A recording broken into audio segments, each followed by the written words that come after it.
Olá a todos, muito obrigado por ter você comigo aqui novamente. É um prazer imenso ter vocês aqui novamente comigo nesse canal. Público fiel que sempre está assistindo os vídeos que eu coloco aqui, é um prazer imenso. Tenham todos um ótimo dia. E galera, esse conteúdo aqui da UOL, né, da parte de astronomia me chamou a atenção e diz o seguinte, olha o que diz aqui, ó. A Terra é redonda. Eis 5 formas de observar o formato do planeta. Interessante, não? A princípio sim, parece interessante.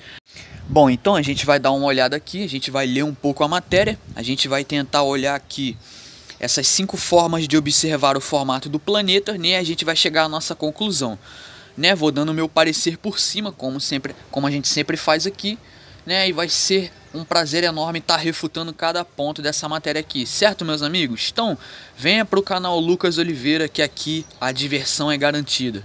E por que eu falo que a diversão é garantida? Por que o riso ele é certo? Porque, galera, eu fico impressionado como a ascensão desse assunto terra plana, ela vem sim causando incômodo, ela vem causando impacto na comunidade científica, isso é inegável. Por quê? Porque mais pessoas, cada vez mais pessoas estão olhando a realidade, estão começando a fazer perguntas, cada vez menos pessoas estão acessando essas fantasias do modelo heliocêntrico, você tá entendendo? Bom, então vamos lá, para não tomar muito tempo aqui, né, porque o vídeo provavelmente vai ser grande, que eu tenho algumas coisas para mostrar aqui, né. E é isso, vamos lá. Então, há mais de 2000 anos, os antigos gregos observavam a natureza e demonstravam a partir de seus experimentos que o planeta Terra era esférico. Aristóteles, por exemplo, chegou a esta conclusão ao observar a sombra de nosso planeta sobre a Lua durante um eclipse.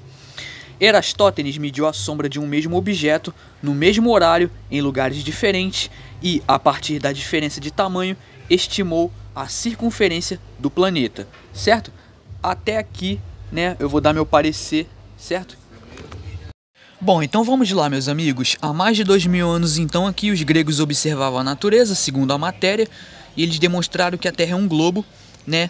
E, por exemplo, o Aristóteles, né, ele chegou a essa conclusão por observar que a sombra da Terra sobre a Lua, né, era em formato redondo, né, durante um eclipse. Então isso prova então que a Terra é esférica.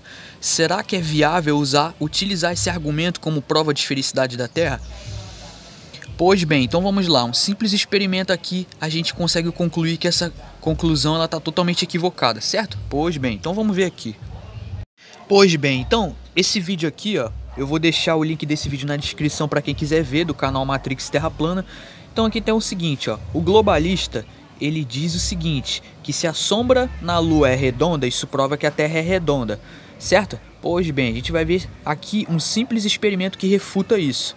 Se a Terra fosse em formato de uma ripa retangular e se fosse a sombra da ripa a causa do eclipse, a sombra também sairia redonda. Ou seja, a Terra poderia ser quadrada, tá entendendo? Um triângulo, qualquer tipo de formato, a sombra sairia redonda. Pois o redondo da sombra é em função da Lua, ou seja, pelo formato arredondado da Lua que causa essa sombra arredondada. Ou seja, não do suposto anteparo. No entanto, eclipses são fenômenos eletromagnéticos e não tem qualquer relação com bolinhas girando através de gravidade no espaço, certo? Pois bem, e esse simples experimento qualquer um pode fazer. Ou seja, tá aqui, ó, ele coloca ali uma laranja, né? É bom fazer de preferência de noite com a luz ligada, porque aí vai projetar sombra. Então, o que acontece?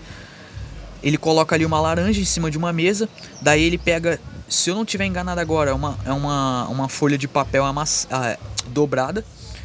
Ou seja, simplesmente você dobrando uma folha de papel e projetando uma sombra, ou seja, perto da laranja, você pode notar o seguinte, que a sombra que vai se projetar na laranja é uma sombra redonda, certo? Arredondada. Por que essa sombra está saindo redonda? Por causa do papel. E detalhe, o papel ele não tem formato esférico, mas mesmo assim está projetando uma sombra redonda na laranja. Então, essa sombra redonda se dá ao fato do que? Do papel não ser esférico ou porque a laranja ela tem formato de esfera. Então, por ela ser arredondada, essa sombra que é projetada nela acaba saindo de forma arredondada. Pois é, o que a gente tem que ver. Então, como eu já falei, Sombra redonda na Lua em eclipse não é prova de esfericidade da Terra. Ou seja, a Terra poderia ser até quadrada. Se a sombra da Terra se projetasse na Lua, essa sombra ela ia preencher toda a Lua. Por quê? Pelo formato redondo da Lua, a sombra seria projetada de forma arredondada. Deu para entender? Vou deixar esse vídeo aqui na descrição, o link desse vídeo que já refuta essa questão. Você tá entendendo? Bom, então, meus amigos, essa questão do eclipse está refutado. Aí agora a gente vai ler aqui a parte do Eratóstenes, que é a parte mais fácil de se refutar, o argumento mais café com leite que tem, que ele mediu a sombra de um mesmo objeto no mesmo horário em lugares diferentes, né, e a partir da diferença de tamanho estimou a circunferência do planeta, né? Já fiz até vídeo refutando isso aqui, tá? E aqui embaixo vai dizer uma frase interessante: da antiguidade aos dias atuais, a observação é a principal matéria-prima do método científico. Concordo 100%. Nessa parte aqui a matéria foi honesta. Até que essa matéria ela não está ridicularizando a Terra plana em si, ela só está dando pontos tentando contra-argumentar. Beleza. Tá entendendo? Essa parte da matéria que eu gostei é que ela não foi uma matéria sensacionalista como as demais que só fica ridicularizando. Não, pelo menos os caras estão dando explicações, ainda que sejam argumentos fraquíssimos, mas ainda assim os caras estão tentando usar argumentações, né, científicas para tentar provar, mas eles não estão ridicularizando um assunto em si, e isso foi uma coisa boa, né, dessa matéria. Bom, então vamos lá. Então a matéria citou aí o experimento de Eratóstenes como uma prova, né, da esfericidade da Terra. Vamos dar uma olhada nesse conteúdo aqui da Galileu. Chegou a vez de Neil deGrasse Tyson responder aos terraplanistas. Então a gente olhando isso aqui, de primeira a gente pensa o quê? Pô, Neil deGrasse Tyson, astrofísico, o cara cheio de credencial, cheio de patente, o que a gente espera? Pô, que o cara vai refutar a Terra plana, que o cara vai acabar com a Terra plana. Aí, o que acontece? Pra tristeza de muitos, né? Pra tristeza de muitos, o que ele faz aqui? Ele faz um comentário aqui que ele acaba dando um tiro no pé de todos os globalistas do mundo, porque eles usam esse experimento de Eratóstenes, né? Eles usam essa argumentação, eles usam Eratóstenes como referência da esfericidade da Terra. Mas olha o que ele vai dizer aqui, ó. O astrofísico ainda descreveu um experimento feito por Eratóstenes, né? Que viveu em Alexandria. Então, o grego notou que na cidade chamada Siene, no Egito, o sol batia no fundo de um poço ao meio-dia durante o solstício de verão, e no entanto no mesmo dia não era possível ver o fundo do poço em Alexandria. Pois bem, vamos considerar que isso seja real mesmo. Então, segundo Tyson, esse experimento sozinho não conclui que a Terra é redonda. Tá entendendo? Quem tá dizendo é quem? O Papa da Ciência, Neil deGrasse Tyson. Reclamem com ele. Então ele diz, são duas as possíveis explicações. A primeira é de que a Terra é plana e tem um Sol pequeno, próximo da superfície, que é o que os terraplanistas dizem. E segunda é que a Terra é curva, com o Sol distante do planeta. Pondera. Ou seja, há duas interpretações para o mesmo fato, né? Vamos considerar que seja realmente um fato, né? Vamos considerar que realmente ele notou mesmo uma diferença de sombra nos mesmos objetos em lugares diferentes. Vamos supor que seja um fato. Então a gente tem um fato e a gente tem a interpretação do fato. Qual é a interpretação do fato? São os modelos criados. Então um fato ele se ajusta a mais de um modelo. Você não pode querer pegar um dado e querer limitar a visão científica a só um modelo. E, pô, não discutir a outra possibilidade. Nenhum terraplanista está negando nada disso aqui que a matéria vai colocar aqui, né? E a gente ainda vai ver, né, ao longo do vídeo, né? A gente só está aqui iniciando. Então o terraplanista não está negando nada disso. Essas observações que eles fazem, a princípio está correta. Agora a interpretação dessas observações é que tem que ser questionada, porque a interpretação está num modelo que não bate com a realidade. Então o Tyson está deixando claro. Aí, olha o que o Tyson diz aqui, ó. Mas, se você entender esse argumento para três poços, não tem como uma Terra com geometria plana caber nos resultados dos experimentos. Ué, mas como é que ele sabe disso? Ele fez o experimento para saber se realmente não dá certo em uma Terra plana? Eu acho estranho. Ele teria que fazer esse experimento primeiro no modelo de um globo, considerando a Terra como um globo, e depois tentar fazer o mesmo experimento com a premissa de que a Terra é um plano e chegar a uma conclusão. Tá entendendo? E chegar a um resultado. Porque eu acho engraçado que muitos globalistas dizem assim: ah, tal coisa não é possível na Terra plana. Ah, as estações do ano não é possível na Terra plana. Ah, não sei o que não é possível na Terra plana. Ué, mas como você sabe que não é possível? Você fez o experimento para saber se não é possível mesmo? É uma pergunta que eu faço, pô. Então, esse experimento aqui de Eratóstenes, essa argumentação ela é fraca e essa argumentação já foi derrubada há tempos. Ou seja, isso aqui não prova necessariamente que a Terra é uma esfera, só prova que há duas explicações, há dois modelos. Bom, então continuando aqui. Então, aqui tem uma fala de um professor de física, né, da Universidade Federal de Pernambuco, e ele diz o seguinte, ó: o fato de a Terra ser redonda elucida de uma só vez várias situações medidas que você não consegue explicar utilizando a hipótese de que a Terra é plana. Volto a dizer, como que você não consegue explicar utilizando a hipótese de que a Terra é plana? Esse cara ele já usou o modelo de Terra plana? Ele fez essas observações baseadas na premissa de que a Terra é um plano? Ele não fez. Mas por que ele está dizendo aqui? Porque a cabeça dele foi formatada. Tá entendendo o que eu tô querendo dizer? Ou seja, mesmo o cara sendo um professor de física, ele aprendeu a ver a realidade apenas em cima de uma Terra globular. Você tá entendendo o que eu tô querendo dizer? Então, todos os estudos, todas as pesquisas e observações, eles interpretam apenas em cima de um modelo. O terraplanista, ele não tá negando nada disso aqui. Ele não tá negando que eles realmente fazem observações, experimentos, estudos. Eles fazem, cientistas fazem sim experimentos, estudos. Muitos estão sim fazendo descobertas em seus laboratórios. A questão é, os caras estão pegando tudo isso e aplicando para um modelo que não bate com a realidade. Qual é a dificuldade de entender isso? Poxa, então, ele diz o seguinte: a parte muito interessante da ciência é que conseguimos chegar a consensos exatamente porque partimos de experimentos que podem ser repetidos e dados que podem ser observados por outras pessoas e chegamos à mesma conclusão. Sim, por que chegam à mesma conclusão? Porque toda a comunidade científica aprendeu a ver a realidade apenas em cima de um modelo globular. Essa é a questão, tá entendendo? Sim, concordo. Eles fazem sim experimentos que podem ser repetidos e dados que podem ser observados. O dado é fato. O fato é uma medida física. Eu não estou negando isso, nenhum terraplanista está negando isso. O que a gente está questionando são os modelos, a interpretação do fato. A gente está o quê? Confrontando modelos, porque não é isso que é nos ensinado nas escolas. Só nos ensinam que a Terra é um globo, mas não tem outro modelo para confrontar esse pensamento. Então esse pensamento acaba se tornando uniforme e acaba sendo aceito como uma realidade, mas não significa que seja fato necessariamente. Então aqui eles vão falar um ponto interessante, ó. Ali onde a vista alcança. Então eles vão dizer o seguinte: quando observamos um barco que navega em direção ao horizonte, a imagem que temos não é a de um objeto que fica menor e menor até se tornar invisível. Na verdade, é possível perceber que ao chegar na linha do horizonte, o barco começa a desaparecer em partes. O casco do navio deixa de ser visível, depois seu corpo e por último seu mastro. Então eles vão vir com essa argumentação aqui fraquíssima também, que já foi refutada há tempos pelo pessoal de Terra plana, dizendo que o fato do sumiço do barquinho no horizonte, né, prova então que a Terra é esférica, né? Porém, a gente vale lembrar o seguinte: por que a gente não deixa mais de ver o barquinho? Por vários motivos. Tem a questão do ponto de fuga, né? O vanishing point em inglês, o ponto de fuga do observador. A gente vê as coisas tendem a se convergir num ponto de fuga no horizonte, as coisas tendem a diminuir. O barquinho ele está diminuindo gradativamente no horizonte, tá entendendo? Porque a visão humana tem uma limitação, certo? E você com um instrumento óptico de longo alcance, você volta a visualizar esse barco. Né? Então isso aqui não é prova de esfericidade da Terra. Isso aqui não é argumento a favor de esfericidade da Terra. Bom, então tá aí, ó. O cara tá lá na praia, né, com um instrumento óptico, parece ser um Nikon, e o cara tá filmando um barco, ó, a uma distância muito longa. Cadê o barquinho? O barquinho não tá mais visível. Por quê? Porque eles vão dizer que é a curvatura da Terra. Ué, mas o cara tá conseguindo voltar a visualizar esse barco aqui. Como que ele tá voltando a visualizar esse barco com um instrumento óptico se o objeto se ocultou na curvatura da Terra?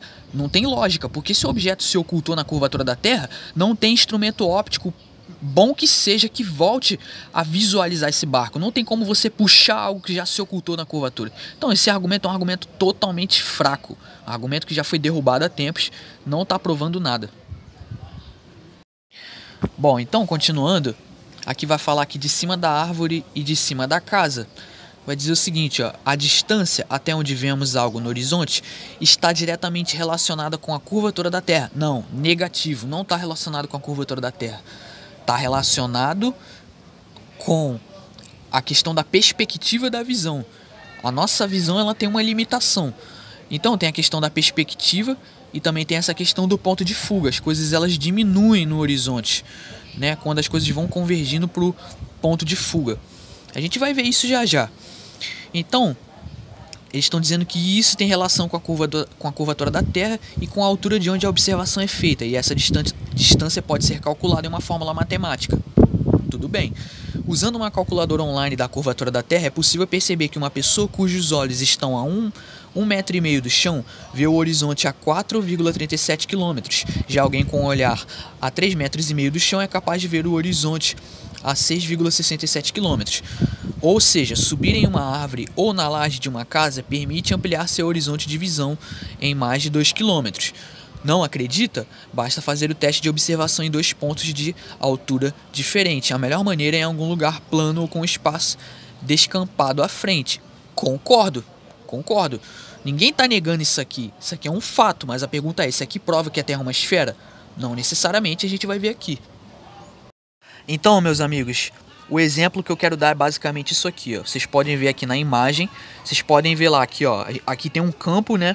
O campo ele é plano, né? A princípio. E aqui a gente vê um rapaz na figura 1, né? Aqui ele está mais próximo da nossa visão, ele está maior. Na figura 2, como ele está um pouco mais distante, ele está diminuindo, ó. Você pode ver que ele diminui. Na figura 3, ele já quase não é mais visível. Pergunta: por que está acontecendo esse efeito? Por que ele diminui gradativamente conforme ele vai andando? Porque as coisas tendem a convergir em um ponto de fuga. Isso se chama ponto de fuga, vanishing point em inglês. Tá entendendo? O ponto de fuga da nossa visão, ele acontece exatamente sobre a linha de um horizonte, tá entendendo? E isso só é perceptível em superfícies planas e não esféricas, tá entendendo?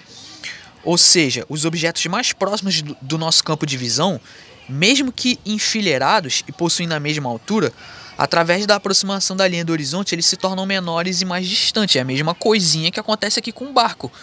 Ele vai diminuindo gradativamente no horizonte, tá entendendo? Mas por quê? Por causa da curvatura da Terra? Não, por causa da perspectiva da visão. Você tá entendendo o que eu tô querendo dizer? Ou seja, basicamente é isso daqui que a gente vê, ó. Ou seja, o ponto de fuga ele é praticamente válido para qualquer coisa na natureza, tá entendendo? Ou seja, o primeiro motivo de nós termos a impressão de que o Sol está se pondo por trás de uma possível curvatura da Terra, afinal, o que acontece? O céu e tudo que há nele, eles descem até o ponto de fuga. E como vocês estão vendo aqui, ó, a ponte, o que está acontecendo? Ó? Tudo sobe em um formato de rampa aos nossos olhos, tá entendendo? Ou seja, você sabe que o fim da rampa possui a mesma altura do início ao fim, mas vocês podem ver que vai diminuindo gradativamente. É isso que acontece. Ou seja, isso aqui não prova necessariamente que existe curvatura, né? Que as coisas somem por causa da curvatura, e sim por causa do ponto de fuga e a perspectiva da visão. Ou seja, argumento totalmente refutado e facilmente compreensível, tá entendendo? Bom, então o último ponto aqui que eu quero refutar, né? Que agora eles vão falar sobre a questão das estações do ano. Então, dias mais longos, mais curtos e estações do ano. Às vésperas do inverno, o número de horas de luminosidade solar é cada vez menor e as noites cada vez mais longas, certo? Concordo. Isso aí é 100% fato no meu ponto de vista, porque isso aí é observável todo ano. Para quem está em São Paulo no final de junho, o sol nasce por volta das 6h45 e se põe antes das 5h30. Em dezembro, o contrário acontece. O nascer do sol acontece antes das 6h15 e o pôr do sol só chegará depois das 7h45. Concordo? Fato. O motivo dessa diferença de iluminação é descrito pelo formato da Terra e por sua inclinação, né? Um ponto de vista aqui do pessoal. A posição das partes do planeta com maior tempo ou menor tempo diário de exposição ao Sol muda ao longo do ano, por conta do movimento de translação. Assim, em junho, o hemisfério sul passa a maior parte de seus dias na parte não iluminada do globo. Tá entendendo? Já no final do ano, o mesmo hemisfério recebe mais horas de Sol em sua face. Concordo, com premissa no modelo globular, beleza, a princípio faz sentido. Mas a questão é, será que isso prova que a Terra é um globo? Será que as estações do ano provam que a Terra é um globo? Porque vamos lá, se as estações do ano forem... Se é possível você reproduzir as estações do ano, se é possível de acontecer estações do ano em um modelo de Terra plana, pergunta, isso comprova mesmo que a Terra é um globo?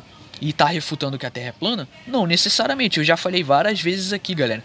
Estações do ano é perfeitamente compreensível também em um modelo de Terra plana. E é até mais convincente no modelo de Terra plana do que no modelo globular. Bom, então vamos lá, meus amigos. Essa imagem aqui tá bem didática. Então, basicamente é o seguinte: a gente tem aqui, né, um modelo de terra plana. A gente vê que essa linha maior aqui é o Trópico de Capricórnio, que é o limite mais ao sul do circuito do Sol. Essa linha vermelha é o Equador, na metade do caminho entre Câncer e Capricórnio. E essa linha menor aqui é o Trópico de Câncer, que é o limite mais ao norte do circuito do Sol. E a gente tem o Polo Norte, que é o centro fixo da superfície da Terra. Então, meus amigos, já expliquei isso aqui várias vezes, estou cansado de falar sobre isso. O Sol, quando ele está circulando sobre o Trópico de Câncer, é verão na parte norte, ou seja, Estados Unidos, Europa, tá entendendo? Toda essa região aqui mais ao norte, né, sendo iluminada pelo Sol, vai ser o verão na parte norte e inverno na parte sul, mais ao sul, onde a gente vive Brasil. Inclusive o fenômeno Sol da meia-noite, ele é facilmente perceptível se você estiver nas latitudes mais ao extremo norte, né, no verão. Daí o que acontece, meus amigos? Quando o Sol circula sobre a linha do Equador, vai ocasionar a distribuição uniforme de dia e noite, no caso o equinócio, né? Quando o Sol estiver circulando pela linha do Equador. Então vai ser o equinócio, né? Equinócio de primavera e equinócio de outono. E o oposto, quando o Sol estiver circulando sobre o Trópico de Capricórnio, que é o trópico maior, vai ser verão aqui na parte sul, vai ser verão no Brasil, no sul da África, lá na Austrália, né? E inverno na parte norte. Então isso é facilmente compreensível também o modelo de terra plana. No modelo de terra plana o Sol ele é muito menor. Então ele ilumina somente uma parte desse plano. Ele realiza movimentos circulares sobre o plano, assim como a Lua e as estrelas. E portanto, quando é noite no Brasil, será dia no Japão. Tá entendendo? O movimento do Sol, o movimento desses astros é sempre de leste para oeste, sendo o norte o centro da Terra e o sul a borda de gelo Antártida, né, como a gente está vendo aqui nessa imagem. Certo, galera? Espero que todos tenham entendido essa questão. Bom, então é isso. Finalizando aqui nossa conversa, nossa discussão. Acho que é isso, tá? Espero que tenha ficado bem claro para todos. Espero que eu tenha esclarecido para todo mundo aí, né, que essa matéria da UOL, ela tentou refutar a Terra plana, ela tentou provar que a Terra é um globo, mas no meu ponto de vista ela falhou miseravelmente. Então acho que é isso, galera. Bom, então o terraplanista ele não está negando nada disso aqui. O terraplanista está fazendo o quê? Pegando tudo isso aqui e mostrando que também é possível no modelo alternativo. Então, se é possível no modelo alternativo, você não pode bater o martelo e dizer que a Terra é um globo. Tá entendendo? E proibir as pessoas de questionarem isso. Bom, então é isso, galera. Vou ficando por aqui. Fortíssimo abraço para todos que me acompanham. Continuarei falando mais sobre essas e outras. Valeu, meus amigos. Vou ficando por aqui. Por hoje é isso. Muito obrigado e até mais.